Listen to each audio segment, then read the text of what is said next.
This room doesn't look haunted until the mirror starts writing your name. It was 2:47 a.m. The digital clock on R's phone glowed faintly in the darkness as he stood frozen in the middle of the college hostel corridor. Only one emergency bulb was lit at the far end, flickering on and off like it was struggling to stay alive. With every flicker, the shadows along the walls stretched unnaturally long, twisting and crawling, as if something inside them was trying to break free. The silence was unbearable. No footsteps, no distant laughter, not even the hum of a fan. Arv checked his phone again.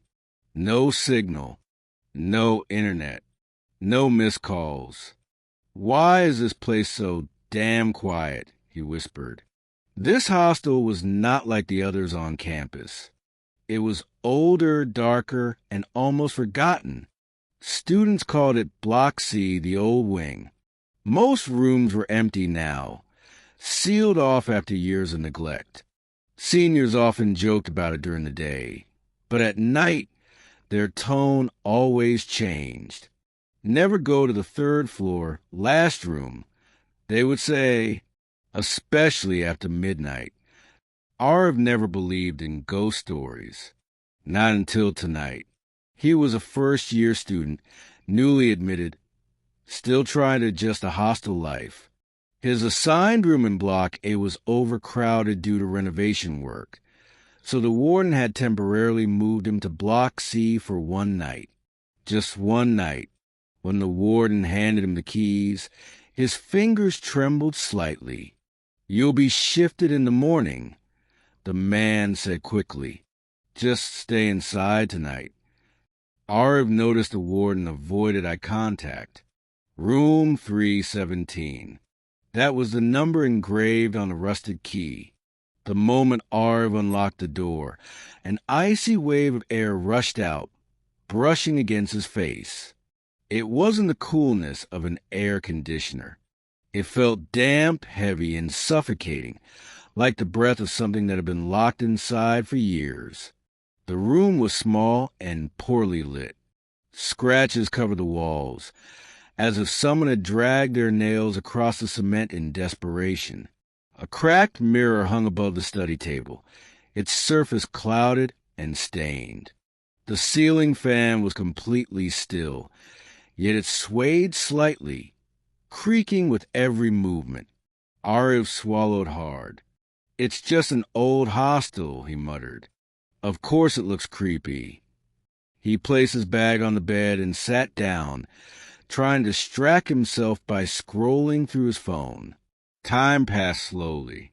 Too slowly. At 1:13 a.m., the ceiling fan suddenly started spinning at full speed. Arv jumped up, heart pounding. He hadn't touched the switch.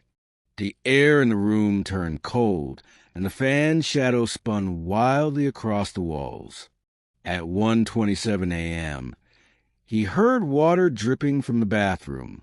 Tap, tap, tap. When he checked, the bathroom was empty. The tap was tightly closed. At 1:44 a.m., he noticed faint fingerprints forming on the mirror. Slowly, one by one, as if invisible hands were pressing against the glass from the other side. And then, at exactly 2:47 a.m., everything stopped. The fan went silent. The dripping ceased. The air felt heavy again. Ariv, his name, clear, soft, right behind him. Ariv sat straight up on the bed, his entire body frozen. There was no one in the room. "Ariv," the voice came again, closer this time. "Don't open the door." His eyes moved the bottom of the door. A thin line of black smoke was seeping inside, crawling along the floor like a living thing. The smoke began to rise, slowly taking shape. A human shape. A girl. Her face was burned beyond recognition. Parts of her skin were blackened and cracked, as if exposed to fire. Blood streamed from her eyes, dripping onto the floor. She was wearing a college hostel uniform, charred and torn. "T, who are you?" Arv stammered, unable to move. The girl didn't answer. She raised her hand and pointed toward the mirror. Arv turned his head. Words were appearing on the mirror, carved deep into the glass as if etched by an unseen blade.